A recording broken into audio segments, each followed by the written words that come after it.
Hi everyone, here we've got Motorola One Fusion Plus, and let me show you how to add a fingerprint to this device. So first of all, let's open the list of apps and let's tap on the settings. Here let's scroll down a little and find the security, and here we've got the fingerprint, so simply tap on it. If you've got a pattern or a pin, simply enter it in order to confirm the whole step. If not, your device will ask you to add an additional password. So let me enter this, and as you can see, this is the first step of adding your fingerprint to your device's memory. So simply click on Setup, and now we have to find the sensor. The sensor is located on the back of your phone, and we have to, let me show you, we have to touch it once. And let's get back.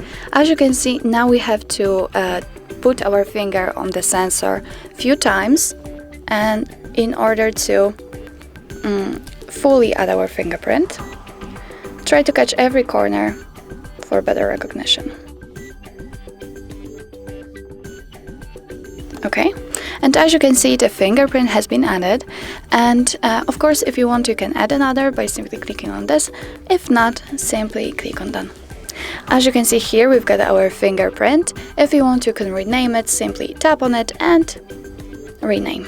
Click on OK.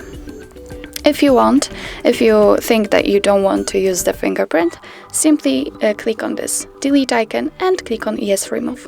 Now let's check if it is working. Let's block our device and let's put the finger on the sensor. And as you can see, now this device is unblocked, so it means that our fingerprint has been added successfully. So that's all. This is how to add a fingerprint to your Motorola One Fusion Plus. Thank you so much for watching. I hope that this video was helpful, and if it was, please hit the subscribe button and leave the thumbs up.